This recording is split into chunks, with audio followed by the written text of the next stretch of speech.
Le handpoke, ouais, ça a été une évidence pour moi. La première fois où j'ai essayé, parce que j'ai essayé sur moi pour m'entraîner, j'ai vraiment aimé la sensation, j'ai aimé comment on appréhendait la peau, j'ai aimé sentir la texture de la peau et sentir le corps en fait et ses mouvements, savoir comment la peau reçoit l'aiguille, quel effet ça va faire en fait sur le corps.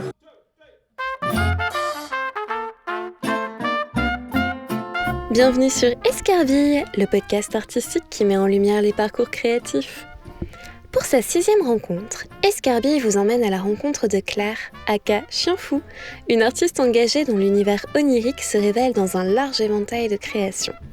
De l'illustration à l'art du tatouage handpoke, dont l'encre se déploie pour laisser apparaître les courbes d'animaux chimériques, l'orée de jardins fleuris, à l'écriture de récits illustrés portant une réflexion sur notre conception contemporaine de l'amour, d'une pratique à l'autre, Chien Fou aime nous raconter des histoires empreintes de poésie et nous offrir des moments suspendus dans un monde où tout défie la vive allure et où l'on oublie facilement de prendre notre temps et de vivre le temps présent. Installez-vous confortablement, c'est le moment d'appuyer sur pause. On vous emmène prendre l'air en partant à la découverte des différents traits qui esquissent l'univers de Chien Fou. Bonjour Claire. Bonjour. Merci beaucoup d'avoir accepté l'invitation pour le podcast. Ça me fait vraiment très plaisir de te recevoir et de pouvoir échanger avec toi aujourd'hui. Est-ce que pour commencer, tu veux bien nous parler un petit peu de toi et du coup de comment tu as grandi? Est-ce que dessiner est une pratique que tu exerces depuis toujours ou est-ce que tu as fait d'autres choses avant et c'est arrivé plus tardivement? Comment t'es venue cette vocation? Le dessin a toujours fait partie de ma vie. Je pense que j'ai ça depuis que je suis en âge de tenir un crayon. Je pense que c'est une réponse assez classique pour plein de gens qui dessinent. Parce que ça remonte à très loin et j'ai pas de souvenir marquant du moment où j'ai une révélation. J'ai pas eu de révélation, en fait, c'est vraiment quelque chose qui me plaît depuis toute petite. Quand on avait des exercices en maternelle, dessiner votre famille ou dessine ta maison. J'ai, je pense, un petit dossier avec des choses qui me restent de l'enfance. Et en grandissant, j'ai jamais arrêté de dessiner, comme ça me plaisait beaucoup. Et que c'est quelque chose qui me faisait du bien, en fait, tout bêtement, de prendre une feuille et de dessiner des choses dans le temps comme ça. J'ai le souvenir d'avoir essayé de me spécialiser un peu au collège parce que je voulais être styliste de mode. Du coup, et oui. Et je dessinais des silhouettes, j'essayais de dessiner des vêtements et c'est à cet âge-là aussi que j'ai commencé à lire pas mal de BD, donc ça m'intéressait beaucoup de développer ça. J'ai fait partie du club art plastique de mon collège. J'ai ensuite... en fait, j'ai jamais arrêté. Au lycée, pareil, j'ai toujours essayé d'aller vers la branche artistique. J'ai eu la chance d'avoir un lycée où il y avait une option art plastique aussi, donc ça m'a beaucoup aidé à traîner avec des gens, en fait, tout bêtement, qui aimaient ça et qui partageaient ce goût-là. Et j'ai jamais fait de pause. Même quand j'ai fait complètement autre chose dans ma vie, ça m'a toujours tenue. Et c'est quelque chose qui me lâche pas, en fait, depuis toujours. Et justement, du coup, si ça t'a suivi comme ça, est-ce que tu as été assez autodidacte dans ta manière de dessiner et d'appréhender les formes, tes représentations, ou est-ce que tu as suivi des formations dans les clubs, par exemple, d'art plastique ou autre? Est-ce que c'était quelque chose d'assez libre où vous vous exprimiez Alors, dans le club art plastique au collège, il n'y avait pas de cours de comment dessiner. On n'a pas appris la perspective, comment dessiner les choses. Par contre, au lycée, j'ai le souvenir que c'était assez libre aussi. En fait, chacun a exploré sa créativité avec les matériaux qu'on avait. On avait des cours d'histoire de l'art en plus, et ça, c'était hyper intéressant parce que ça a commencé à nourrir ma culture. Je pense pas être allée beaucoup dans des musées quand j'étais petite, j'en ai pas trop de souvenirs, mais c'est à partir du lycée où j'étais ado, j'ai commencé à plus m'intéresser à ça et à traîner dans les musées, les galeries, avec les sorties qu'on avait avec notre professeur, qui était super d'ailleurs. Et après, j'ai fait une fac d'art plastique. Donc c'est là où ça a commencé à être plus spécifique, où on avait des heures d'atelier, on avait des heures de... Alors ça reste la fac, donc c'était pas non plus très professionnalisant. On était beaucoup plus... on avait des sujets, on avait des matériaux obligatoires pour certains sujets. Par exemple, on devait faire des peintures à l'huile, on devait faire, explorer la 3D, donc c'était assez large. La gravure, ça nous a permis je pense à chacun de trouver un peu notre voie dans ce qu'on aimait faire. Et j'ai jamais décroché du dessin. Ça a toujours été, par exemple, les cours de modèle vivant, c'était mes préférés. Et ça reste toujours un super souvenir d'apprendre l'anatomie, de la lumière, comment ça se répercute sur le corps. Je pense que c'est là où j'ai commencé à apprendre des techniques. J'ai pris ce qu'on voulait bien m'enseigner et ce qui m'intéressait. Donc, j'ai creusé en fait à ce moment-là, en étant jeune adulte, j'ai commencé à creuser là les choses qui m'interpellaient plus, plutôt que d'essayer de toucher à tout et je crois que j'ai pas trop d'intérêt pour les choses en 3D, la sculpture, la matière. Je crois que je préfère vraiment avoir un crayon entre les mains et griffonner une feuille, et c'est ça qui m'intéresse beaucoup. Et donc tous les cours que j'ai pu prendre à la fac là-dessus étaient bienvenus. Et après, comme ça m'intéressait beaucoup et que je trouvais que ça manquait pour moi de cours spécifiques sur le dessin, j'en avais pas assez, et donc j'ai bossé beaucoup à côté moi-même en prenant des bouquins, en lisant des choses, en regardant des livres d'art et en travaillant des fois jusqu'à 2 ou 3 heures du mat pour essayer de faire un dessin et d'avancer dans ma pratique. Et je crois que c'est là où j'ai eu un petit déclic de... Je vais chercher moi ce qui m'inspire et ce qui me fait grandir dans le dessin, plutôt que d'essayer de prendre des cours à côté. J'ai jamais fait de cours particuliers, par exemple, sauf quand j'avais 8 ans et j'ai appris l'aquarelle. Voilà, c'est mon seul souvenir de cours. À 8 ans, l'aquarelle, c'est très tôt, je trouve. Bah ouais, mais dans le village où j'habitais en Picardie, il y avait une nana qui habitait dans un château et qui donnait des cours d'aquarelle aux enfants du coin. C'est trop bien. Ouais, c'est chouette. J'ai un très bon souvenir d'avoir fait un perroquet multicolore en aquarelle en CE2. Ok. Que j'ai donné à Madame de la Folie, qui était mon instite. C'est génial, parce que pour moi, l'aquarelle, tu sais, c'est une pratique artistique qui requiert quand même de la patience dans le choix des couleurs, dans le traitement de l'eau qui se répand. Enfin, tu sais, il y a un petit truc un peu... On prend son temps et un peu peut-être plus minutieux de premier abord pour un enfant, tu vois. Ouais, après, ça reste un pinceau et de la couleur, tu vois. Donc, je pense que c'était pas... elle nous avait dit, vous avez un pot d'eau, le pinceau, et voilà, c'est ça. Il fallait faire le dessin au début de ce que tu voulais faire. Et après, elle t'enseignait... mais encore une fois, j'ai le souvenir que c'était assez libre, tu vois. Bon, ça, j'avais 8 ans, donc c'était pas... elle allait pas... faire des coups de bâton si tu fais pas ça bien. Non, je pense heureusement. que c'était... Oui, je pense que j'en parlerai pas comme ça, sinon j'aurais un petit trauma. Voilà. Mais c'est trop chouette. Oui, c'était chouette. C'est trop chouette. Et qu'est-ce qui t'a plu du coup vu que toi c'est le dessin qui t'a plutôt attiré, qu'est-ce qui t'a plu tout de suite dans cette pratique ? Qu'est-ce que tu aimes quand tu dessines ? Je pense que c'est le geste. C'est quelque chose d'assez méditatif pour moi, où le fait d'aller chercher sur la feuille des formes, de creuser, d'aller d'aller plus dans le détail, ou de trouver des formes, des silhouettes, et d'avoir quelque chose qui se construit en fait sous les yeux. Et puis il y a tellement 1000 façons de dessiner aussi, en fait, c'est ça qui est hyper intéressant. Et je pense que j'ai mis du temps à trouver ma voie là-dedans, parce que c'est tellement large, et que si tu creuses un petit peu, en fait, tu peux aller piocher dans des techniques et des choses et les reproduire. Enfin, je crois que c'est un truc que j'ai depuis... Je suis en train de partir dans tous les sens dans ma tête parce que j'essaie de canaliser ma pensée, mais je pense que j'ai une bonne capacité de reproduction de dessin. Et je par exemple, je m'entraînais en regardant des BD, j'allais voir dans les BD de Loisel, je reprenais le personnage de Peter Pan et j'essayais de voir comment il faisait les profils, comment il faisait les mains, donc je les reproduisais et c'est comme ça que j'ai appris à faire. Et du coup, après, je suis allée chercher d'autres choses dans des tableaux, des choses que je voyais et j'ai des photographies, essayer de les reproduire. Et en fait, ça m'a beaucoup servi où je me suis dit, ok, je sais faire ça, je sais reproduire des choses que je vois.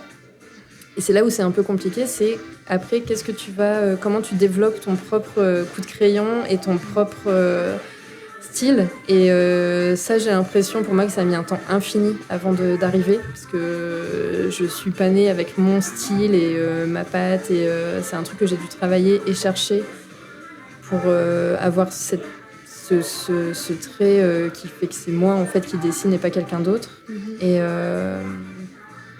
Et ça, c'est le dessin, le bruit du crayon sur le papier, la matière, le fait de chercher les choses. Ça m'emmène dans un petit côté méditatif. Je peux passer 5 heures sur un dessin sans relever la tête. Et après, je me dis, ah oui, en fait, ça fait 5 heures que je suis sur ce truc. Et j'étais dans ma tête et j'étais bien. Et c'est super. C'est trop chouette. C'est vrai que parfois, tu te lances dans une activité, tu vois pas le temps passer. C'est les meilleurs, limite les meilleurs moments. Oui. D'introspection aussi, où tu peux penser à ça. Oui, complètement. Et est-ce que du coup, parce que tu disais que même parfois tu avais fait d'autres choses, est-ce que tu as toujours voulu travailler dans le milieu du coup de l'illustration, et on verra après du tatouage et de l'écriture, ou est-ce que c'est quelque chose qui t'est arrivé plus tardivement ? C'est venu rapidement, dans le sens où comme c'était vraiment ce que j'aimais faire depuis toujours, j'avais très envie de vivre de mon dessin, de vivre de ce travail-là. Après, la vie est plus compliquée et c'est pas une voie qui est très stimulante, je pense, quand t'es parent pour ton enfant, de dire si, sois artiste, ma fille. Et c'est un peu flippant, en fait, c'est un peu précaire comme voie. Donc, je crois que je m'autorisais pas trop à me dire. Mes parents m'ont jamais brimée dans le fait que j'ai choisi une voie artistique et que j'ai fait des études d'art. Au contraire, ils étaient hyper encourageants. Je pense que moi-même, par l'image renvoyée par la société des artistes, soit t'es hyper connu et t'es blindé de thunes et tu fais ce que tu veux et voilà, soit tu galères à joindre les deux bouts, et c'est un peu les deux images qu'on a des artistes. Donc j'ai quand même fait mes études d'art. À la fin de ça, j'avais envie de bosser dans les jeux vidéo. Parce que j'aime beaucoup les décors. J'aime bien l'univers des jeux vidéo en 2D. J'aime bien les mondes que ça t'offre, etc. Et ça m'aurait plu de faire des décors pour les jeux vidéo. J'abandonne pas l'idée d'en faire un jour. Et en fait, à la suite de mes études, tout à la fin, j'ai fait complètement autre chose. C'était pas l'illustration, parce que ma sœur a ouvert un salon de thé à Lille. Pile quand j'ai arrêté mes études, donc j'ai commencé à me dire c'est cool, je vais bosser avec elle, je vais l'aider à construire son business et on va bosser à deux, ça va être cool parce qu'on s'entend très bien.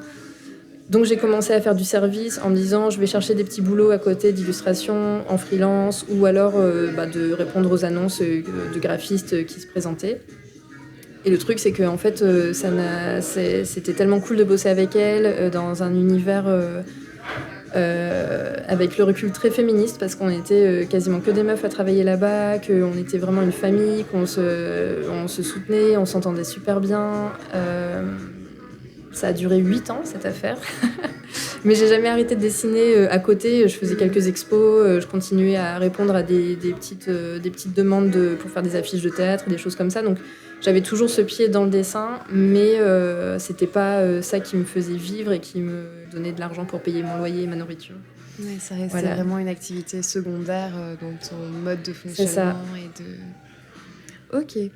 Et est-ce que, du coup, tu peux nous parler justement de comment est né dans tout ça, Chien Fou ? Et est-ce que tu as eu un moment particulier un peu charnier qui marque le passage à ce nom d'artiste ? Ça s'est passé à peu près au moment du Covid, la grande période Covid qui a changé la vie de plein de gens. En fait, donc je bossais dans ce salon de thé que ma sœur avait monté, qui marchait très bien et c'était super. Et à un moment, elle a revendu ce salon de thé. Et la nouvelle direction prise par la personne qui a repris cette affaire-là n'est plus du tout en accord avec qui j'étais et mes valeurs. Et c'était ce moment où, en fait, comme les choses commençaient à se déliter dans l'affaire et dans mon envie d'aller travailler, parce qu'en fait, ce qui me tenait dans le salon de thé, le fait que j'ai fini par faire des gâteaux pendant 5 ans, avec des gens super, c'était que c'était avec des gens super en fait, et que en fait j'avais envie de travailler pour ma sœur, parce que bon, la restauration c'est très mal payé, donc c'est pas l'argent qui me faisait rester, c'était vraiment juste les gens, les clients et les clientes, le fait que c'était une affaire de plaisir de travailler, et là ça devenait plus un plaisir, donc je me suis dit le tatouage, ça fait 10 ans que j'y pense. Parce que j'étais tatouée depuis mes 20 ans. Ce que je dessinais, ça commençait à ressembler à des planches de flash. J'avais envie de les voir sur des gens. Et à un moment, je me suis dit, je pourrais peut-être les revendre à des tatoueurs ou des tatoueuses pour qu'ils tatouent à ma place. Et en fait, à un moment, je me suis dit, peut-être qu'en fait, je pourrais le faire moi-même. Au début, je me sentais pas, pendant ces 10 ans-là, je me sentais pas du tout prête à tatouer les gens parce que ça demande une responsabilité. Et puis peut-être que je me disais peut-être je vais pas aimer ça parce que c'est quand même être très proche des gens, de leur peau. Et je pense que j'étais pas du tout assez mature pour avoir ce déclic dans ma tête de me dire je peux le faire moi-même. Et après le temps a filé, j'ai grandi, la vie a fait que j'ai pris plus de confiance en moi, plus d'assurance et ça m'a permis vraiment de débloquer cette case-là. Plus le fait que je prenais plus de plaisir à travailler là où j'étais, c'est là où je me suis dit il faut que je le fasse moi-même, il faut que j'apprenne parce que sinon je vais le regretter. Je marche beaucoup comme ça, je fais les choses, sinon je vais regretter de ne pas avoir essayé. Et je me suis donné 2 ans à peu près pour savoir comment ça prenait. Je me suis dit, si au bout de 2 ans, je galère, j'arrive pas à avoir une clientèle, je me fais pas un nom, parce que c'est l'époque aussi où ça popait dans tous les sens, les tatoueurs et les tatoueuses, et donc pas facile de se faire une petite place dans le milieu. Il y a beaucoup de concurrence. Ouais, voilà. Concurrence finalement qui est pas... je fais une petite parenthèse, mais j'aime beaucoup cette nouvelle génération de tatoueurs et tatoueuses qui sont hyper dans le collectif. Ouais, et les connexions, et en fait, c'est pas... on se tire pas dans les pattes, on n'est pas en train de se dire non, je vais pas ramener un tel chez un tel parce que en fait je vais plus avoir ma clientèle, etc. Là, il y a vraiment, je trouve, toute une génération de personnes qui est vraiment artiste et pas juste technicien du tatouage. Et donc en fait, tu peux vite te dire tiens, ce style-là, ça te correspondrait plus. Moi, je vais pas te faire ça parce que ça me va pas, mais tu peux aller voir un tel ou une telle qui fait les choses de style vachement mieux que moi. Donc il y a cette entraide qui est celle que je cherchais, entraide qui me plaît beaucoup dans cette nouvelle génération de tatoueurs et tatoueuses. Et donc c'est comme ça que j'en suis arrivée à exercer ce métier. Ok. Et est-ce que du coup tu peux nous parler un petit peu de tes premiers pas, à la fois du coup, si on remonte peut-être un tout petit peu en arrière, ton premier vernissage, comment tu as eu la possibilité de faire ton premier vernissage? Qu'est-ce que ça t'a fait de pouvoir exposer tes œuvres du coup devant tout le monde et te dire de recevoir les premiers regards peut-être aussi des gens sur ton travail?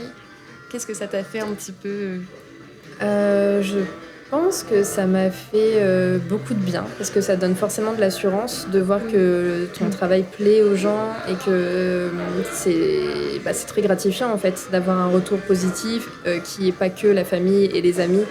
Et mon premier vernissage, je sais pas exactement si c'est le premier, mais j'ai le souvenir que ça se passait dans le salon de thé de ma sœur qui avait un très bel espace.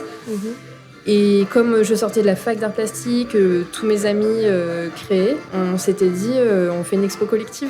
Et ça, c'était super parce qu'en fait, tu es dans quelque chose t'es pas seul, t'es porté par l'énergie du groupe. Et ça...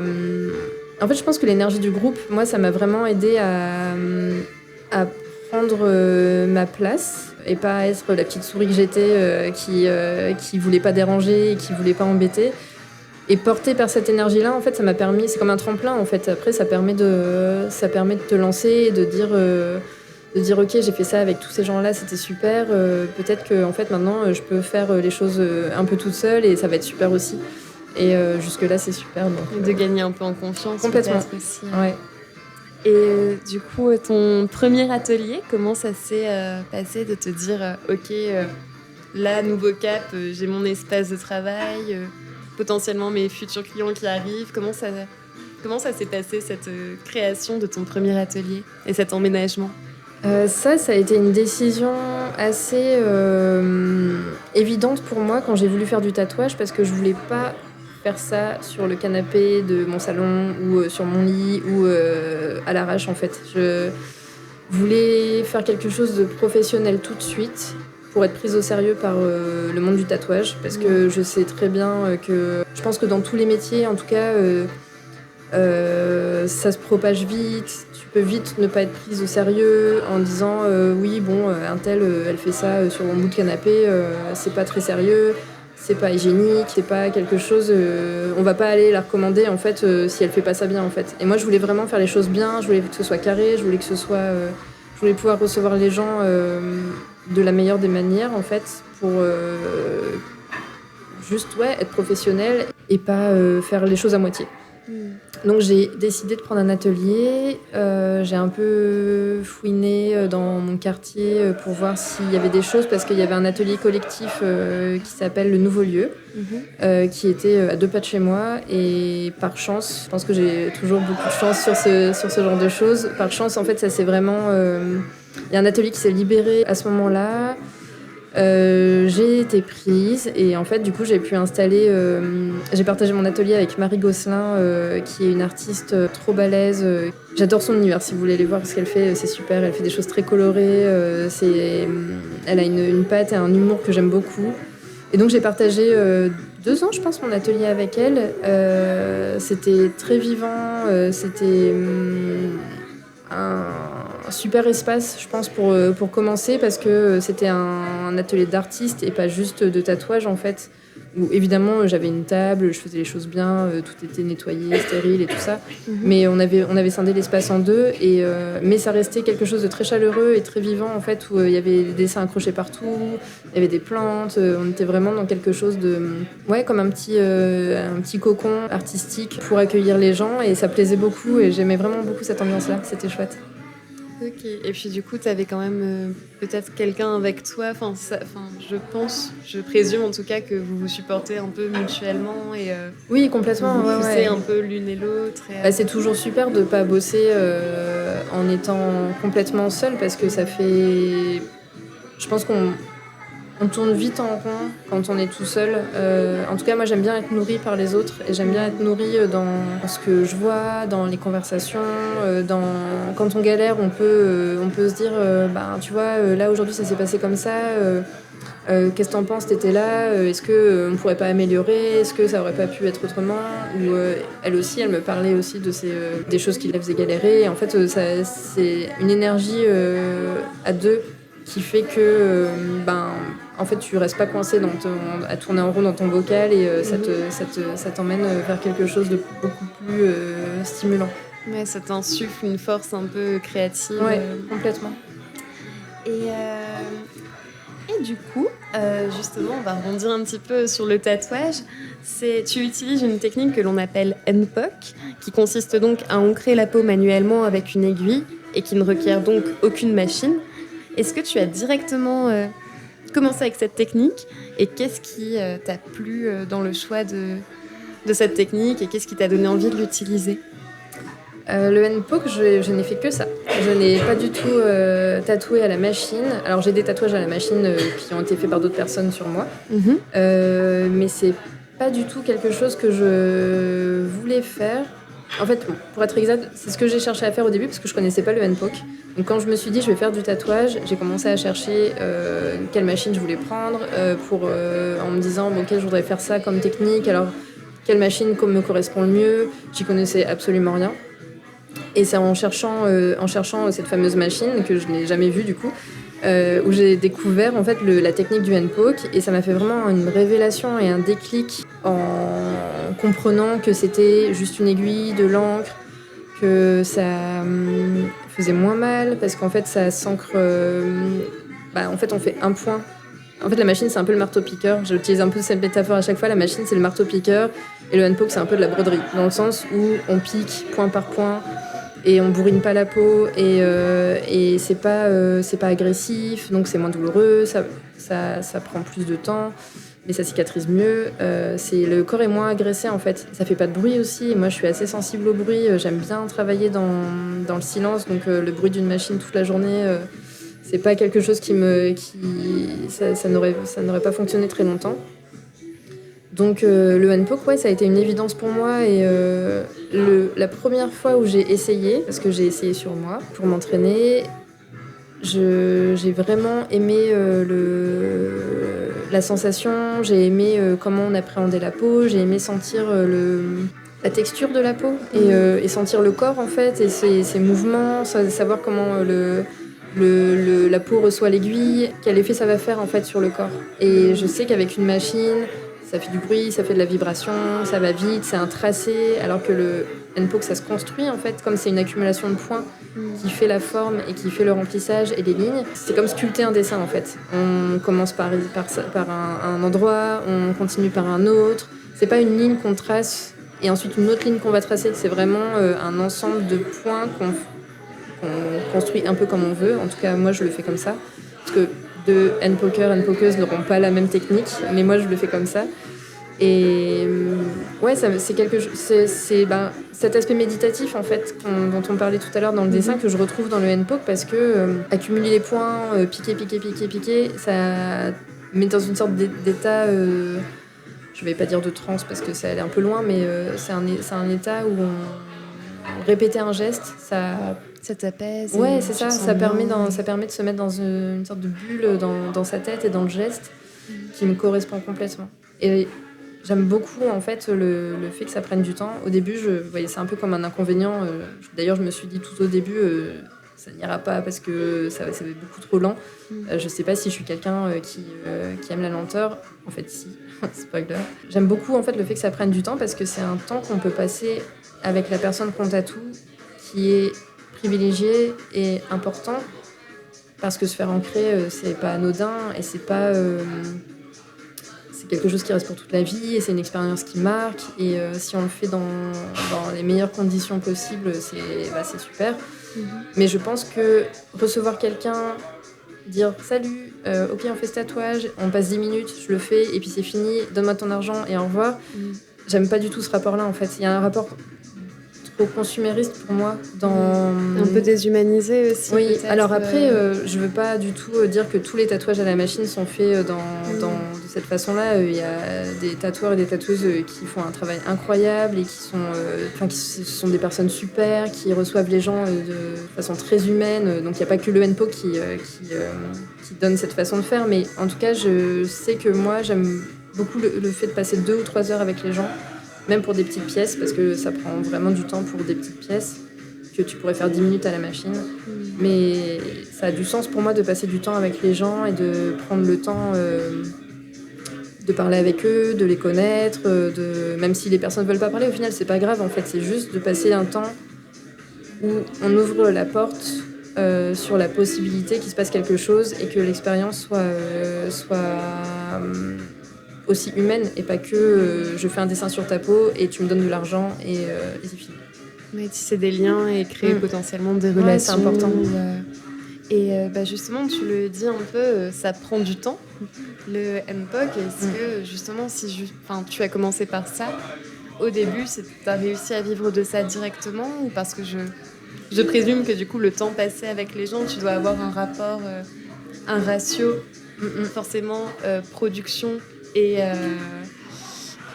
clientèle, quelque chose qui diffère totalement d'une pratique à la machine, où je pense que ça s'enchaîne peut-être plus rapidement. Est-ce que tu as réussi à vivre de ça directement ou est-ce que ça a été plus compliqué ? Ça n'a pas été compliqué, j'ai de la chance. J'ai de la chance. Je mets toujours un petit bémol dans ce j'ai de la chance parce que j'ai toujours envie de dire que j'ai de la chance, mais je sais que c'est beaucoup de travail et que j'ai travaillé dur pour ça dès le début. Et donc il y a une part de chance parce que je sais qu'il y a plein de gens qui galèrent dans le milieu et ce n'est pas mon cas. Et ça n'a pas été mon cas dès le début, en fait, où j'ai réussi très vite à trouver ma façon de faire, mon style. J'ai trouvé aussi une clientèle tout de suite qui a été au rendez-vous. Et ça, c'est quelque chose d'important. C'est quelque chose d'important parce que ça m'a permis de pouvoir vivre tout de suite et quasiment tout de suite demander ma démission en fait dans mon autre travail que j'avais avant, parce que j'ai cumulé les deux à un moment. Je travaillais encore. Il y a eu le confinement, donc je travaillais plus, mais je tatouais pas non plus parce que j'avais peur.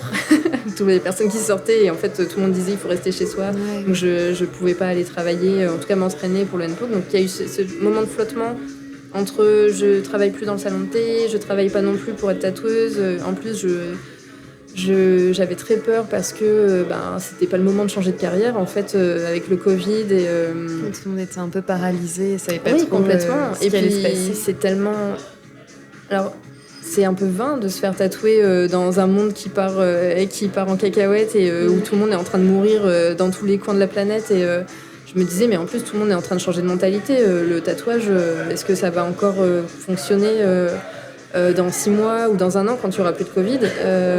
Ça, c'était une grosse question que j'ai assez vite balayée par mon côté entêté, où je me suis dit non mais de toute façon je vais aller jusqu'au bout de ma démarche, je vais le faire, on verra, et puis si ça marche pas, c'est pas grave, je passerai à autre chose et on verra. J'ai eu de la chance parce que j'ai eu de la chance que ça ait fonctionné vite, et c'est le bouche à oreille qui m'a vachement aidée à Lille.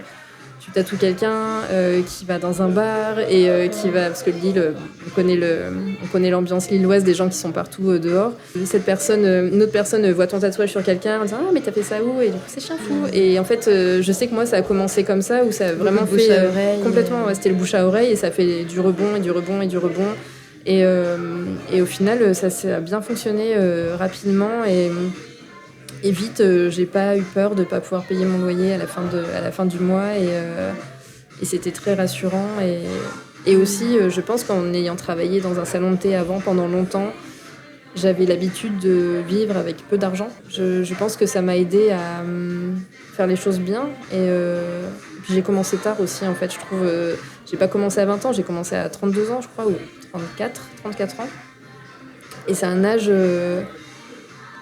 où j'ai de l'expérience en fait, donc je sais m'organiser, je sais comment mes journées doivent se dérouler, je sais que si je veux arriver à faire ceci, il faut que je fasse cela, et donc que c'est plus organisé, complètement. Je fais pas les choses à l'arrache, et je travaille aussi pour ça, j'ai pas la flemme, donc je sais qu'à 20 ans j'aurais grave eu la flemme, j'aurais été je dessine un peu et je fais autre chose, mais je vais pas passer des soirées à travailler, des nuits à travailler, des week-ends à travailler, alors que maintenant je le fais parce que je sais où je veux aller, et je sais que j'ai pas envie de le faire. Avant, j'aurais pas été prête. Tu vas te donner les moyens de faire ce que tu as envie de faire, et je pense aussi que plus on grandit, plus on se connaît aussi soi-même, et plus on sait peut-être les mécanismes qui font que oui, on peut faire ça pour si on se donne ce moment-là, peut-être que je pense qu'on connaît mieux nos mécanismes internes, et ça permet de mieux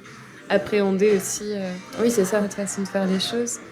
Et justement, on parlait un petit peu du temps de tatouage et de ta technique. Tatouer, ça ne donne pas trop le droit à l'erreur, et c'est pas comme sur une feuille où on peut gommer un trait, ou comme sur une toile où on peut remettre de la peinture par-dessus, et ni vu ni connu.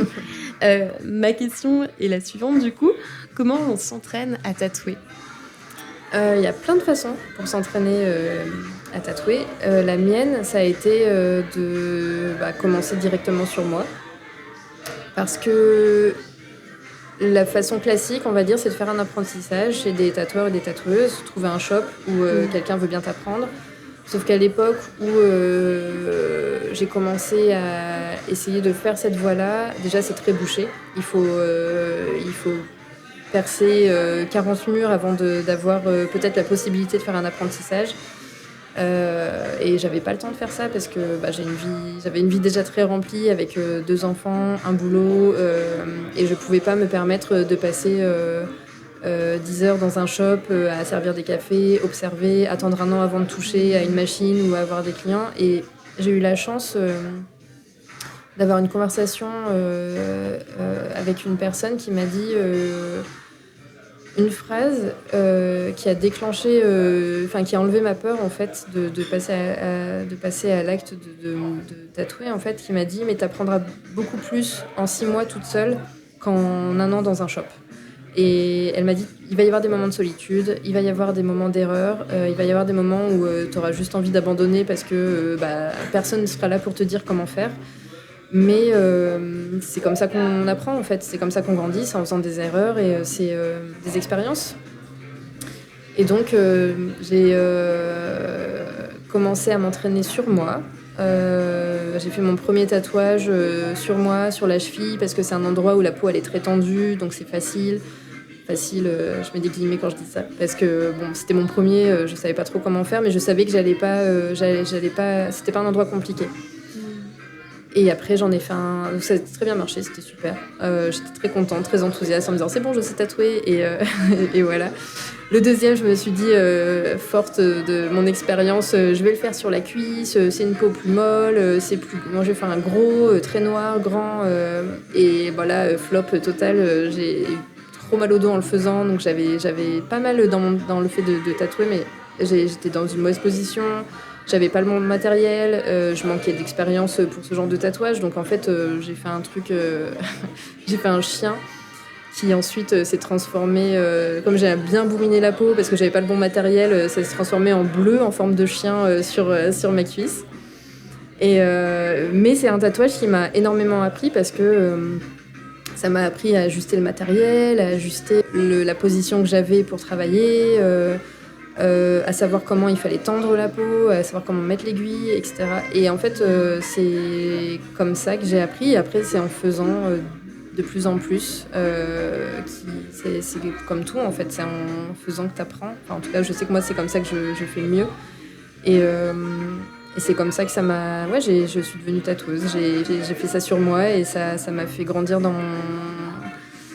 mon apprentissage. Et après aussi, j'ai eu la chance d'avoir des amies très confiantes et audacieuses et qui m'ont donné des bouts de peau pour tatouer en disant mais si c'est bon, t'en as fait 2, tu sais faire, ça va aller. Et j'ai fait et j'aimerais bien vous revoir les filles parce que je sais pas ce que ça donne. Je sais pas ce que ça donne les tatouages maintenant.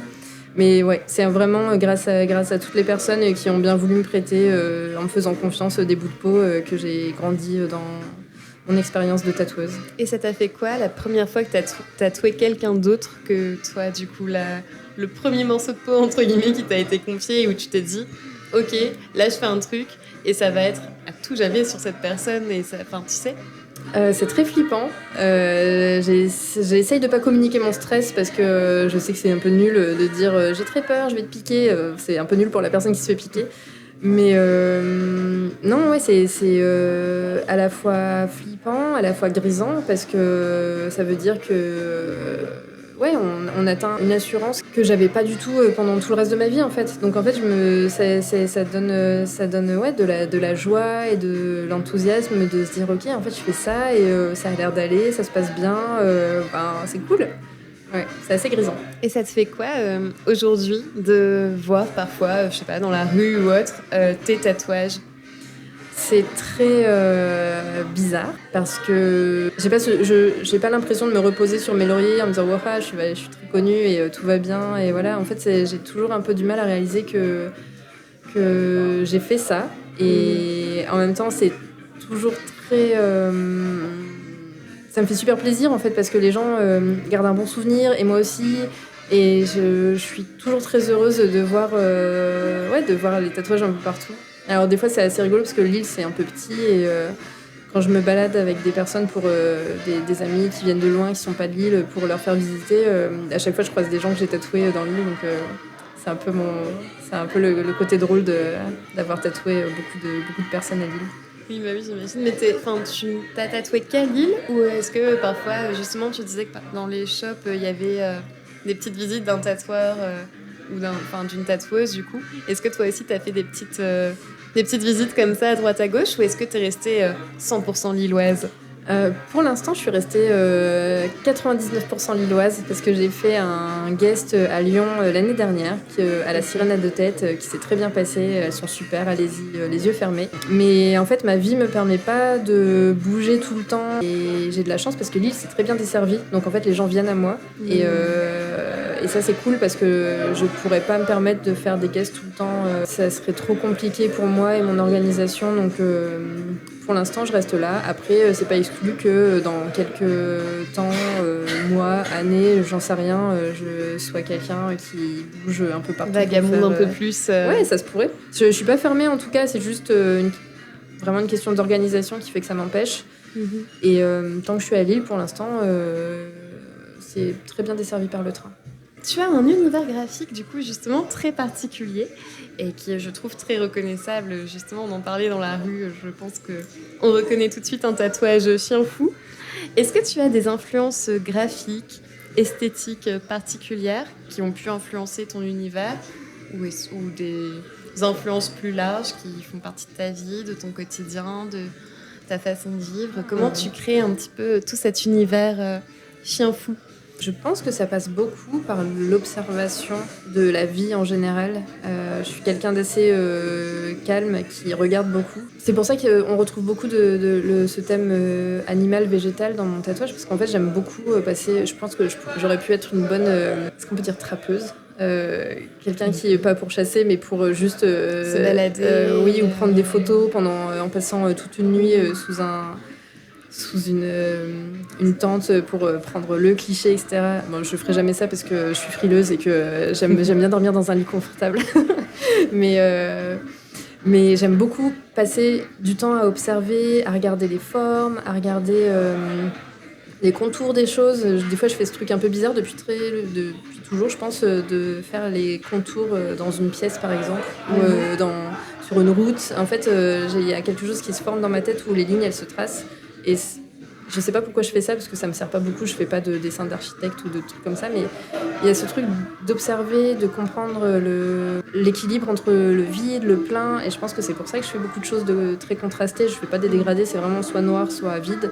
Dans la nature, on retrouve beaucoup ça, dans les formes des feuilles, les ombres, les contrastes avec la lumière. Je pense que c'est vraiment ça qui nourrit mon travail et qui me nourrit au quotidien.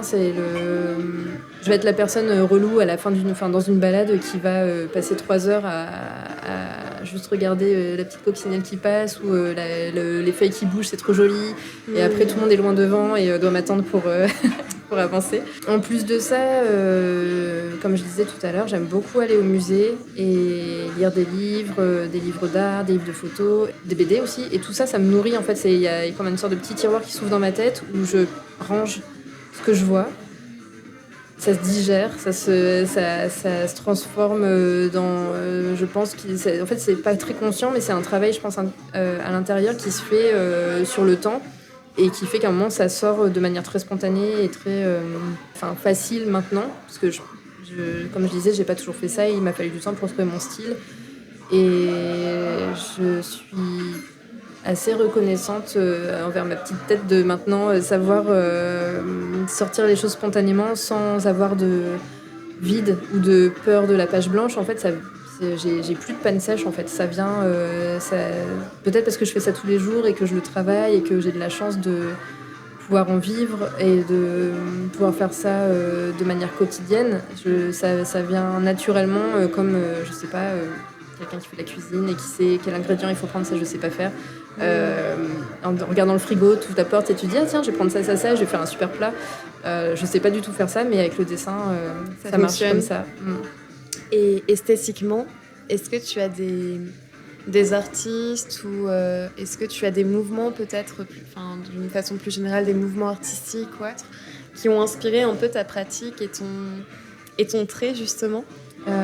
J'ai une personne qui me vient en tête parce que ça a été un moment très marquant artistiquement pour moi, où j'ai vu une œuvre d'une artiste qui s'appelle Kiki Smith, qui fait de la sculpture mais qui fait aussi du dessin. Je vais pas forcément très bien parler d'elle parce que je connais pas vraiment bien son travail à part cette œuvre que j'ai vue et qui m'a fait une sorte de choc visuel et émotionnel où je suis restée plantée pendant je sais pas combien de temps devant. Je saurais même pas donner le nom de cette œuvre. C'est une biche qui est plus que grandeur nature. Elle doit faire 2 mètres de long sur 3 mètres. Elle était vraiment très grande dans mon souvenir, sur un mur. Et c'était une biche couchée sur du papier blanc. C'était vraiment juste la forme, enfin le dessin très travaillé avec les poils, avec le. Il y avait un truc très instinctif, je pense, dans son trait et très. J'ai le mot émotionnel qui me vient en tête parce que je pense que c'est ce que ça a provoqué chez moi. Ça a provoqué vraiment une grosse émotion de regarder cette biche immense sur un mur. Et je crois que ça a marqué un tournant en me disant, en fait, les choses, elles peuvent être simples, elles peuvent être efficaces sur le papier. On n'a pas besoin de fioritures, on n'a pas besoin de décor, on n'a pas besoin de mettre plein de couleurs. En fait, ça peut être juste un trait sur du papier et ça provoque quelque chose qui est immense à l'intérieur. Et donc, ouais, Kiki Smith, ça a été un déclencheur, une déclencheuse. Dans ma création. Après ça, j'ai pas vraiment de courant artistique ou d'autres artistes qui m'influencent. Je pense vraiment que c'est ce que ça peut être très large. Ça peut être dans une musique, ça peut être dans un film, ça peut être dans un plan de cinéma, ça peut être c'est dans ta perception du monde. C'est ça, ouais. C'est quelque chose qui se digère à l'intérieur de moi. Par exemple, les vases grecs, la céramique grecque, j'aime. En fait, c'est ça. Je pense que c'est de voir très que contrasté. Ouais, c'est ça. En fait, c'est de voir que ça existe ça a existé depuis longtemps. Ça existe chez d'autres personnes. Ça m'a libérée de quelque chose, de me dire oui, ça peut être vraiment simple et provoquer des grandes choses dans le résultat. Ok. Et c'est rigolo parce qu'en plus, tu me parles de cette œuvre avec cette biche et tu as toi-même dessiné à tes débuts, en plus, il me semble, des biches. Du coup, complètement. C'est complètement influencé par Kiki Smith. C'est la petite anecdote c'est du ça. podcast. Et du coup, dessiner, c'est déjà en soi mettre en forme et en couleur une histoire, un ressenti, une émotion. Et à quel moment tu as ressenti l'envie ou le besoin peut-être d'y ajouter des mots, de lier les images entre elles pour passer de l'illustration entre guillemets simple au roman graphique? Parce que du coup, je ne l'ai pas forcément précisé avant, mais tu as tout récemment fait tes premiers pas dans le monde de l'écriture et de l'édition. Tu es à l'origine de la création littéraire Amour adulte, coécrite avec Nathalie Séjean, du roman graphique Synthétique et toxique, sorti il y a d'ailleurs quelques semaines, et édité par la Fourmi Édition, dont tu es une des cofondatrices. Du coup, est-ce que tu peux nous parler un petit peu de toute cette aventure littéraire et aussi de comment est née du coup cette idée de se lancer, en plus de ton activité d'illustratrice, de tatoueuse, dans ces différents projets littéraires? C'est quelque chose qui est venu pas rapidement, parce que ça fait très longtemps que je l'ai en tête, d'écrire et de faire une BD. Je pense que j'avais envie de ça depuis que j'ai 13 ans. J'ai vraiment ce souvenir d'être tellement à fond dans le monde de la BD. Je lisais que ça, enfin je lisais pas que ça, je lisais des romans aussi, mais j'étais vraiment nourrie par toutes les BD que j'avais sous la main à la bibliothèque et c'était assez compulsif de lire 10 BD par jour en été par exemple, parce que bon, le reste du temps on est quand même à l'école. Mais j'avais très envie de ça, sauf que j'ai jamais réussi jusqu'à récemment à débloquer ce niveau, le niveau de la BD. À chaque fois que j'essayais, ça fonctionnait pas, je savais pas quoi raconter, je savais pas comment dessiner, j'étais vraiment bloquée sur ces choses-là que j'abandonnais assez vite et ça revenait régulièrement, cette envie de dessiner, d'écrire, de faire une BD et donc régulièrement, comme je suis têtue, j'essaye pour me dire peut-être que cette fois-ci ça va fonctionner et ça va marcher, sauf que ça fonctionnait pas et c'est vraiment cet espace qu'on a créé avec Nathalie Séjean, Amour adulte, qui est un espace qu'on a voulu à l'origine d'expérimentation littéraire et graphique. Ça m'a vraiment libérée de cette pression. Je pense que je me mettais de trouver le dessin parfait, de trouver le texte juste, de faire les choses bien. Ça m'a vraiment permis de me dire, ok, en fait j'ai ce truc-là, je peux écrire des choses, piocher des choses que j'ai pu écrire à droite à gauche. Je fais un peu ça dans la vie en général, d'avoir une petite note dans mon téléphone avec des choses que j'écris. Il y a une phrase un jour, deux phrases un autre jour, et en fait ça n'a absolument aucun sens, mais c'est des choses qui me semblent importantes, donc je les note. Et Amour adulte, ça m'a permis de piocher dans ces choses-là, de matérialiser ma pensée, tout en étant libérée de la contrainte de faire quelque chose de parfait, en me disant il faut que ce soit rapide, de toute façon j'ai plein d'autres choses à faire, je vais pas passer 4 heures sur une bulle ou un dessin. Et ça m'a vraiment libérée de la peur que j'avais de mal faire. Et donc Amour adulte, ça a été un bon terrain et une super source d'inspiration graphique, parce que après ça c'est un peu c'est mon envie de faire une plus grande BD qui s'est débloquée. J'ai commencé à écrire un scénario d'une histoire pour faire l'œuvre de ma vie. Non, de faire quelque chose. En tout cas, pour moi, ma première BD devait être quelque chose de très personnel et de très un grand livre dans le sens long, une histoire très longue. La Fourmi Édition, qui est la maison d'édition dans laquelle je suis directrice artistique. Je vais reprendre les choses dans l'ordre. En fait, au début, je devais juste faire une BD pour la Fourmi Édition, et j'étais pas du tout directrice artistique de cette maison d'édition. D'accord. Voilà, ça s'est vraiment passé dans ce sens-là où Nathalie Séjean m'a proposé de faire ma première BD.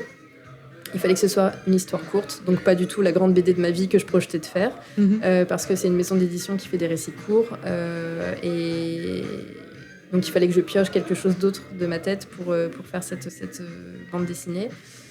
Ce qui s'est passé, c'est que j'ai commencé à mettre mon grain de sel sur les couvertures en disant vous devriez peut-être faire comme ci, ou peut-être qu'il faudrait faire comme ça pour que les objets soient jolis, etc. Et c'est là qu'elle m'a proposé en fait d'être directrice de la maison d'édition, avant même que je commence à faire ma BD. Mais voilà, donc ça s'est goupillé vraiment de manière pas dans l'ordre, mais ça m'a permis d'avoir cette liberté de faire un récit court. En fait, ça m'a permis d'avoir cette liberté d'aller droit au but, en fait, et de pas passer 4 ans sur une histoire, un dessin parfait, faire les choses avec beaucoup de pression, parce que je me mets un peu la pression pour faire ce genre de choses. Et le récit court, en fait, ça m'a permis d'aller dans un timing court. Il fallait que j'avance, il fallait que je sorte quelque chose, et c'est quelque chose de plus instinctif aussi. Ouais, c'est ça. Ouais, complètement. Et je pense que c'est arrivé à un super moment, parce que c'est un moment, et c'est ça qui débloque aussi les choses en fait dans l'histoire et dans les dessins. C'est arrivé à un moment où je me sens très alignée avec qui je suis. Je me sens bien dans ma vie. Je me sens confiante dans mes activités. Et puis en 2000, donc c'était 2023, comme 2024. En 2023, on est déjà dans un monde en fait où il y a plein de femmes qui font plein de choses inspirantes dans tous les sens de la vie, mais en BD, on a énormément d'exemples maintenant de personnes de profils très différents, de femmes qui font des choses hyper inspirantes. Et en fait, je pense que ça m'a libérée aussi de cette image qu'on a, en tout cas que j'avais, moi, en lisant des BD jeunes, etc., du milieu très masculin de la bande dessinée. Et là, d'arriver en 2023 avec cette possibilité de faire ça, il y a une grande liberté de pouvoir se dire ok, en fait, je pense que je peux le faire aussi. Il y a plein de meufs qui sont passées avant moi et qui ont fait des choses super, et qui ont fait des récits courts, des récits grands, des dessins de 1000 manières différentes, des histoires drôles, des histoires tristes, des histoires sur plein de sujets différents. Et je pense que c'est vraiment tout ce mélange qui a fait que ça a fait un bon terrain de ok, je peux le faire, je le fais. Pourquoi pas moi ? Exactement. Et justement, dans les thématiques esquissées à travers tes différentes œuvres, on retrouve beaucoup la question du partage dans une relation amoureuse. Qu'est-ce qu'on peut partager à l'autre sans trahir peut-être son propre jardin secret, sans l'impliquer émotionnellement dans quelque chose qui lui est étranger à la base, mais aussi qu'est-ce qu'on peut dire, qu'est-ce qu'on peut ne pas dire, et est-ce qu'il existe un peu des frontières, entre guillemets, à ne pas franchir pour garantir une certaine protection mutuelle, peut-être. Pourquoi as-tu envie de poser ces questions sous cette forme, du coup, et quel message, toi, tu souhaites faire passer à toutes les personnes qui te lisent? En fait, j'ai envie de poser ces questions-là sous cette forme parce que déjà, ce sont des questions qui, moi, prennent beaucoup d'espace dans ma tête. Je trouve que les relations amoureuses sont... Je vais pas dire que c'est le sel de la vie parce que c'est pas du tout l'image que j'en ai. C'est juste qu'en général, ça prend beaucoup de place parce que c'est la place qu'on a envie de leur donner dans la vie et on est nourri de ça autour de nous. On est dans les films, dans les romans, dans la vie, c'est un peu le sujet qui prend de la place. Et moi, je me pose beaucoup de questions parce que on arrive en 2024 avec une révolution amoureuse, je pense, pour reprendre les termes qu'on voit partout, mais on n'envisage plus les choses de manière... Il n'y a plus un schéma, en fait. Il n'y a plus un schéma, on rencontre quelqu'un, on tombe amoureuse, on doit vivre avec cette personne, ensuite on se marie, ensuite on fait des enfants, et ensuite, c'est jusqu'à la fin comme ça, et ça, en fait, c'est fini, ce truc-là. Et il a fallu tout réapprendre, tout déconstruire, tout décortiquer pour... remettre les choses dans le bon sens, je parle pour moi, mais avoir quelque chose qui fait plus de sens, en tout cas dans ma façon d'aimer et d'appréhender les relations amoureuses, qui fait que en fait, je me suis posé énormément de questions. Je trouve que c'est difficile l'amour, je trouve que c'est quelque chose qui n'est pas inné, qui se travaille, qui n'est pas essentiel non plus. Il y a 1000 manières d'aimer et de recevoir de l'amour et la relation amoureuse romantique n'est pas la plus importante. Et c'est pas la seule qui existe. Donc, c'est un apprentissage constant, ce qui fait qu'en fait, je me pose énormément de questions tout le temps sur ok, en fait, si je suis dans une relation amoureuse romantique, qu'est-ce que j'ai envie d'en faire? Qu'est-ce que j'ai envie de... Comment j'ai envie que ce soit une relation qui soit saine et pérenne? Si j'ai envie d'une relation pérenne, est-ce que j'ai envie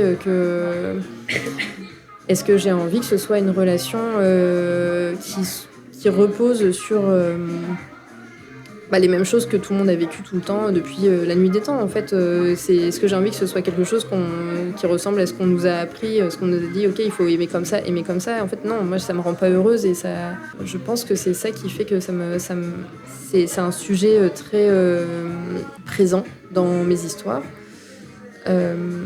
Je sais pas si j'ai envie de faire passer un message dans mes histoires. En fait, j'ai pas envie de dire il faudrait que vous fassiez comme ci, il faudrait que vous fassiez comme ça. Je pense que j'aime bien offrir cette possibilité les choses peuvent se passer différemment dans des chemins qu'on a trouvés nous-mêmes en fait. Et je crois que c'est ça qui me tient à cœur, c'est d'ouvrir des portes que j'ouvre à moi-même aussi et de les partager parce que j'ai pas la réponse et j'ai pas la science infuse et je suis pas du tout une experte là-dedans. J'ai juste envie de me dire moi je me pose ces questions-là, peut-être que c'est le bon moment en fait pour mettre des points d'interrogation partout et remettre en question la façon qu'on a de vivre nos relations. Et montrer peut-être aussi un champ de possibles autre que le schéma du coup récurrent. C'est ça. Ok, c'est intéressant du coup de voir un peu les coulisses de ta vision des choses. Et est-ce que tu as actuellement d'autres projets littéraires en cours de préparation du coup? J'ai d'autres projets littéraires en cours de préparation qui sont à un stade encore d'embryon. C'est pas du tout avancé parce que après le livre, j'ai passé quand même, je pense, 6 mois dessus, en plus de mon travail, à passer mes soirées et mes week-ends et mes vacances, à être vraiment full-time là-dessus. Je pense que j'avais besoin d'une petite pause, une petite respiration pour... reprendre mon souffle et me nourrir d'autres choses et aborder les choses avec plus de sérénité. Et pour l'instant, j'ai 2 autres projets avec Nathalie Séjean, mon acolyte des histoires. On est en train de travailler sur des idées qui sont encore trop à un stade de bébé d'histoire pour pouvoir, je pense, les développer. Mais on a des choses sur le feu, on a des réunions créatives qui sont super et qui nous donnent trop envie de commencer à bosser dessus. Donc on attend un peu le moment et l'espace pour pouvoir le faire. J'ai aussi cette grande BD là que j'ai envie de faire dans ma vie qui m'attend et qui m'appelle et pareil, c'est une question d'espace et de temps pour pouvoir travailler dessus. Donc ça, c'est mes projets d'écriture qui sont dans ma tête et qui vont exister. J'ai envie de l'affirmer parce que ça les rend déjà vivantes et ouais, ça va être j'espère dans l'année qui va arriver et les années qui vont suivre, j'espère faire plein d'autres histoires. Je te le souhaite et du coup on suivra sur tes réseaux l'avancée de tous ces beaux projets. Et maintenant que tu nous as un petit peu dressé un beau portrait de ton univers artistique, j'aimerais que l'on s'intéresse à ton univers peut-être plus personnel et aux œuvres et artistes que tu apprécies et qui font partie de ton quotidien, vraiment en tant humaine. Pour cela, j'aime bien évoquer le concept d'André Malraux, celui de musée imaginaire. C'est un concept du coup qui tend à penser que nous constituons au fur et à mesure de notre vie notre propre musée intérieur par le biais de toutes les œuvres artistiques que nous croisons sur notre chemin, qui nous ont touchés, que l'on a aimés, qui nous ont émus. Et du coup, je me demandais, est-ce que toi, tu serais d'accord pour m'emmener un peu visiter ton propre musée imaginaire? Oui, complètement. Je suis prête. Tu es prête? Oui. Alors, restons dans le domaine littéraire pour commencer peut-être. Si nous allions ensemble dans une librairie, quels sont les livres ou auteurs et autrices que tu m'inviterais vraiment à découvrir? En ce moment, j'ai une passion totale pour une autrice états-unienne qui s'appelle Becky Chambers, qui est une autrice de science-fiction et qui dessine des mondes incroyables. C'est très philosophique, donc en fait, je trouve que ça permet de réfléchir au monde, à la vie, à la façon dont on est sur Terre et la façon dont en tant qu'humain et humaine, on évolue sur cette Terre. Je trouve qu'elle arrive à dessiner des mondes et des possibles tellement encourageants et sans passer par la case des actions de folie, la violence, il y a des sabres laser dans tous les sens, etc. Pas du tout, en fait, c'est vraiment quelque chose... Elle dessine un univers doux et qui permet de se questionner vraiment d'une manière très intéressante sur comment on appréhende la vie sur Terre. Et j'ai dévoré tous ses bouquins et je suis en deuil total là parce que j'ai tout lu et qu'il n'y a plus rien à lire d'elle. Et je t'invite vraiment à découvrir cette personne parce que ses œuvres, ça a été très marquant dans ma vie de ces dernières années. Ok. Et un livre peut-être en particulier de cette autrice? Oui, je conseillerais de commencer par la duologie parce que c'est en 2 tomes. Des histoires de moines et de robots. Le premier s'appelle Psaume pour les recyclés sauvages. C'est facile à lire dans le sens où c'est rapide, c'est des récits courts, encore une fois, donc on n'est pas découragé par le volume en se disant « Oh là là, j'ai 500 pages à lire, ça va être horrible ». Ça se lit facilement, on rentre dans l'univers. Peut-être si on n'est pas adepte de la science-fiction, il faut un petit temps d'adaptation, il faut passer les premières pages pour se dire « Oh, ok, ce monde-là, il est fait de telle façon et ça fonctionne comme ça, ok, elle a inventé ça, etc. » Et en fait, on a un petit 5 minutes, 5 pages de se dire de rentrer dans des codes un petit peu c'est ça et mais je conseille vraiment même aux personnes qui aiment pas ça et qui sont pas du tout fans du genre, c'est très accessible et très intéressant. Ok. Et est-ce que tu as d'autres auteurs ou autrices ou un genre particulier qui t'est cher? La BD toujours, hein. La BD. Oui, ça c'est dernièrement j'ai lu Sans panique que j'ai adoré. C'est une première BD, il me semble, de l'autrice. J'ai lu d'une traite, je crois que je vais le relire alors que je l'ai lu il y a 2 mois et que j'ai adoré le dessin, l'humour, la finesse dans les émotions des personnages. J'ai pleuré, j'ai ri, c'était super. Tu passes par toutes les émotions. Complètement. Et c'est un bon signe, je pense, pour un livre. C'est pas mal, en effet. Et est-ce que du coup, tu as un livre incontournable avec lequel tu me laisses pas sortir de la librairie? Becky Chambers. Je pense que c'est le livre que j'ai le plus conseillé à toutes les personnes, donc à toutes les personnes que j'ai tatouées et toutes les personnes de mon entourage. Je pense que c'est vraiment, en tout cas, le dernier livre qui m'a marqué le plus dernièrement, c'est elle. Ok, eh bien écoute, on le note tous dans nos petits carnets. C'est bien. Découvrir Becky Chambers. Si on passe dans le domaine plutôt musical, qu'est-ce que tu aimes écouter en général? J'ai des goûts très éclectiques et c'est un peu la réponse bateau, mais c'est vrai. Je peux vraiment écouter France Gall et Véronique Sanson et ensuite écouter Rendez-vous, qui est un groupe post-punk. Je sais pas, je suis un peu nulle en genre de musique, mais je crois que c'est ça. Je vais écouter Mansfield Tia, que j'aime beaucoup. Donc ça passe vraiment par tous les styles. Je pense que le jazz est un genre qui reste hermétique à ma sensibilité. Mais voilà, je pense que la personne que j'ai le plus écoutée et qui fait à mon avis que ça cristallise en fait tout ce que j'aime dans la musique, c'est Björk, qui a été la personne dont peut-être que j'ai pas assez écouté ce qu'elle a fait dernièrement, mais en tout cas tous ses premiers albums, je les ai dévorés, je les ai poncés, je les ai écoutés, réécoutés.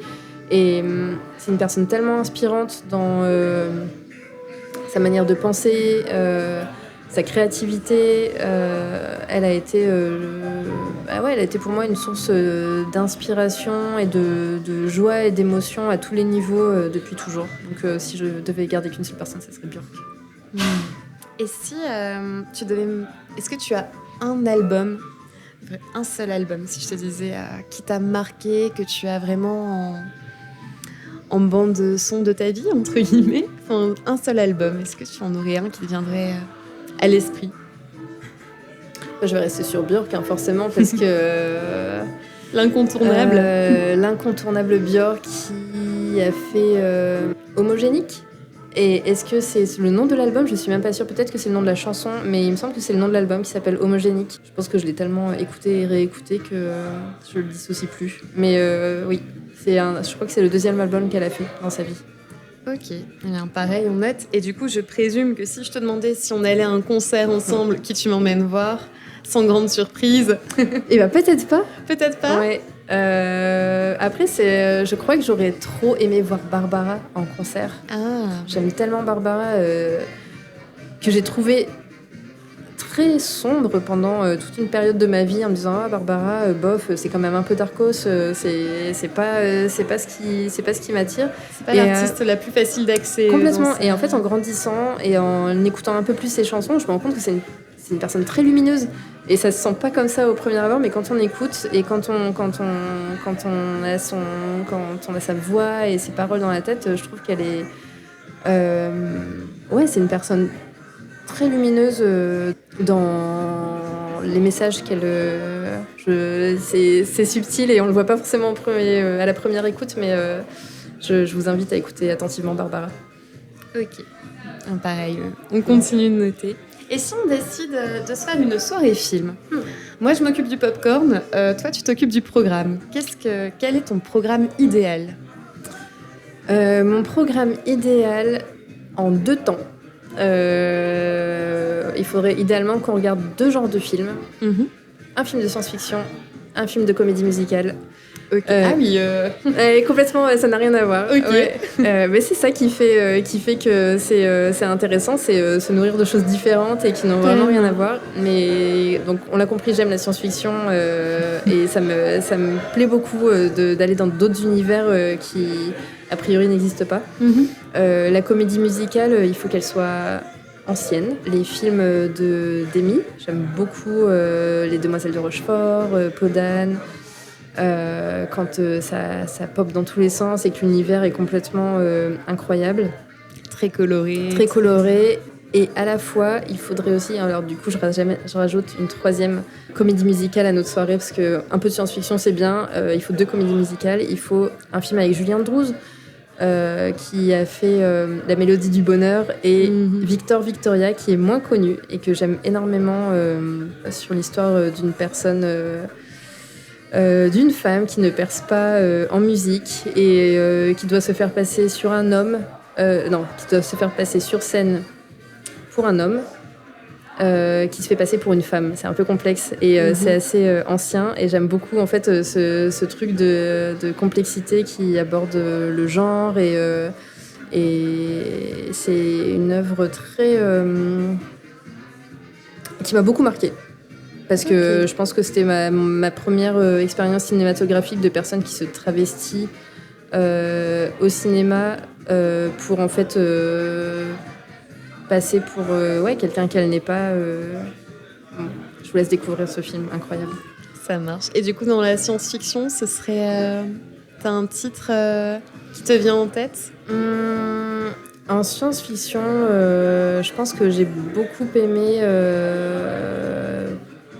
Premier Contact, qui est un film qui aborde beaucoup le langage et la façon dont les personnes se parlent, et puis creuse dans la linguistique et la façon dont les mots sont formés et dont on décode une langue.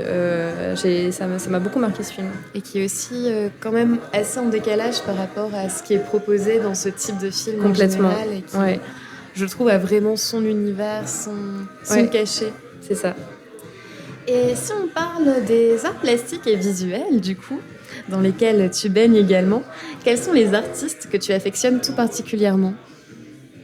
Alors j'ai parlé de Kiki Smith, dont j'aime beaucoup le travail. Je crois qu'après, là, si je devais choisir un genre en ce moment qui me parle beaucoup, c'est la photographie. Pour une fois, je vais citer un homme en exemple, parce que j'aime beaucoup le travail d'Harry Gruyart. Je ne sais pas si je le prononce bien, parce que c'est un nom bien du Nord. Donc moi je le dirais Gruyart, mais peut-être qu'on dit Gruyère, on ne sait pas. Le mystère restera à son comble. C'est ça. Et ces photographies me parlent beaucoup parce que ça donne un univers de paysage. C'est vraiment très 2 tiers, 1 tiers. On a par exemple 1 tiers la mer en bas, de manière très linéaire, et le ciel juste au-dessus. Et en fait, juste 2 parties qui sont très délimitées, pas forcément très contrastées, mais en fait, il a une façon de traiter la lumière, de traiter le cadrage, d'avoir des paysages incroyables juste par cette composition dans l'image. Ça me parle beaucoup et j'aime énormément ce photographe. J'espère qu'il a pas de casserole aux fesses. À découvrir, du coup. Et est-ce que tu as une œuvre qui te touche tout particulièrement ? Pas forcément de ce photographe-là, une œuvre visuelle qui t'émeut, qui te touche, Une œuvre visuelle qui me touche.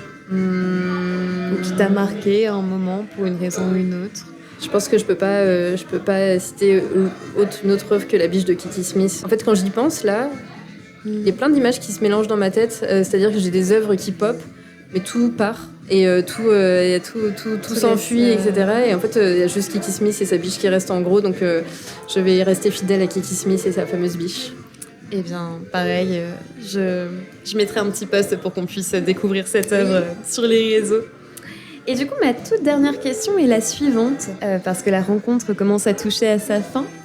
Quel conseil donnerais-tu à quelqu'un qui souhaite suivre le même chemin que toi ? Je pense que si je devais donner un conseil, pas forcément pour le même chemin que moi, mais en tout cas ça s'applique un peu à tout ce qu'on veut faire dans la vie. En fait, c'est vraiment de rester soi-même, dans le sens où on est tellement maintenant sur les réseaux, on a tous les univers s'offrent à nous quand on veut faire quelque chose, et on n'est jamais en tout cas, je pense que maintenant il y a vraiment plus grand monde qui est la première personne à faire quelque chose. Mais rester soi et mettre de soi dans ce qu'on fait, sans lisser sa personnalité et sans mettre de côté des choses, ça permet d'être unique et ça permet de se démarquer en fait, et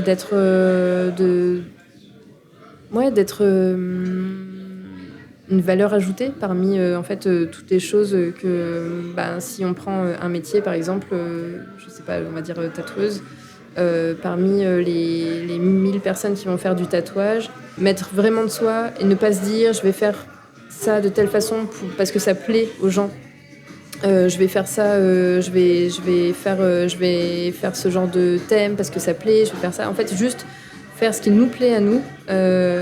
Ça marche pour tout, ça marche pour la cuisine. Je prends toujours la cuisine parce que c'était ma deuxième partie de vie, mais en fait, si on met de soi dans ce qu'on fait, je trouve que c'est vraiment ça qui fait le sel de l'originalité et du plaisir qu'on a aussi à faire les choses. En fait, il ne faut pas se mettre de côté, il faut rester dans les choses qui nous font plaisir, et se faire plaisir, c'est vraiment ça qui nous emmène loin, je pense.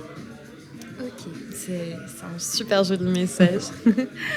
Eh bien, écoute, merci beaucoup pour ce partage.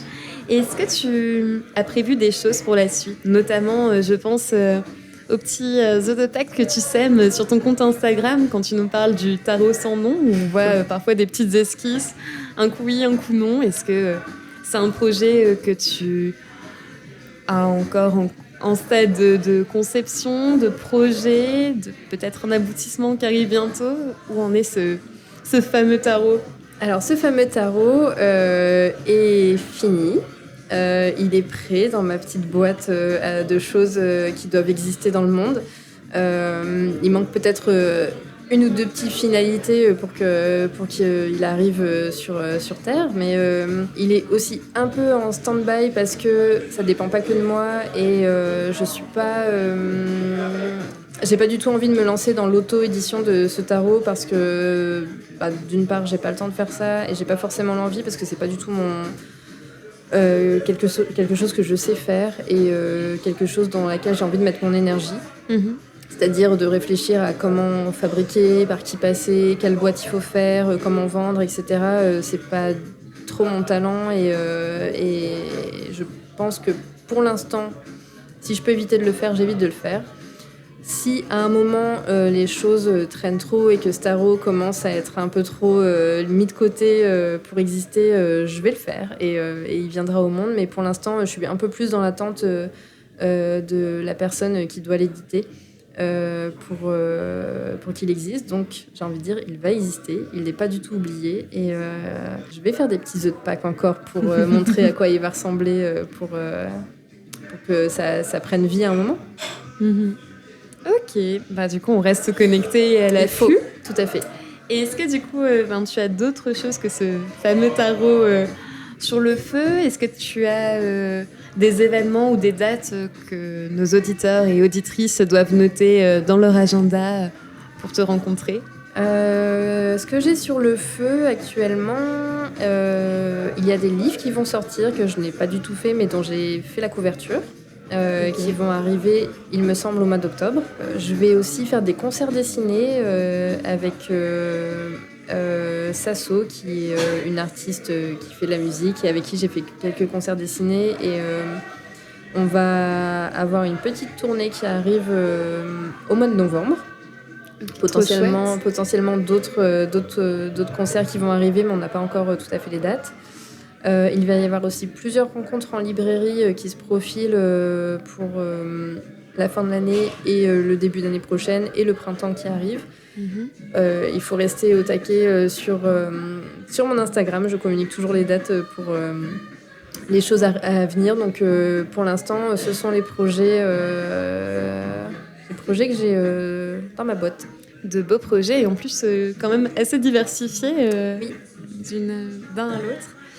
Eh bien, écoute, je ne peux qu'inviter nos auditeurs et auditrices à suivre ton compte Instagram, mais vous pouvez aussi, en attendant, retrouver le livre du coup de Chien Fou, synthétique et toxique, dans certaines librairies qui sont toutes répertoriées, il me semble, sur le site de La Fourmi Édition, si je ne dis pas de bêtises. Et pour les Lillois, vous pouvez le retrouver notamment dans la librairie La Franchie, que je vous invite encore une fois très chaleureusement à découvrir pour celles et ceux qui ne la connaissent pas encore, parce que c'est vraiment une très chouette librairie. Et c'est trop bien que des librairies comme ça existent, tout simplement. Et du coup, merci beaucoup Claire de nous avoir ouvert les portes de ton univers. C'était vraiment trop chouette de pouvoir le découvrir et en savoir plus du coup sur ton histoire, ton parcours. Merci beaucoup d'avoir accepté de venir. Merci beaucoup pour l'invitation, c'était super. Et est-ce que, avant que l'on se quitte, tu aurais une petite chanson du jour à nous conseiller? Une chanson qui t'inspire, qui est un peu ton leitmotiv peut-être? Je crois que j'ai envie de partager Léonie Pernet, que j'aime beaucoup, qui a une chanson qui s'appelle Butterfly et qui, peu importe les moments de ma vie, que ce soit sombre ou joyeux ou motivant, ou j'ai envie de l'écouter tout le temps. Genre, c'est vraiment une chanson, je me lasse pas de l'écouter et je vous la recommande fortement. Eh bien écoute, on l'adopte comme chanson du jour. Eh bien merci beaucoup Claire et je vous laisse du coup sur cette interlude musicale et cette découverte. Et quant à nous, on se dit à très vite sur les ondes d'Escarbille.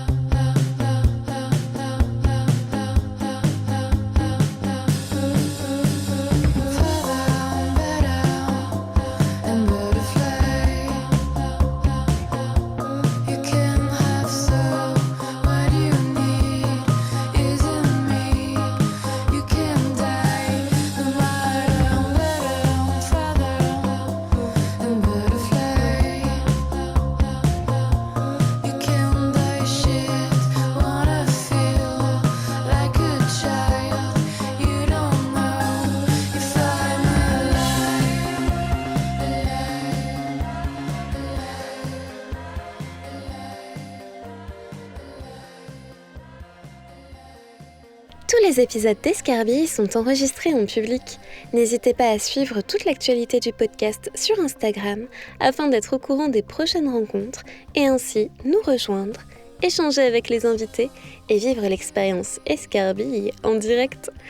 Merci à Camille et Clémence de la ressourcerie de nous avoir accueillis pour cette rencontre.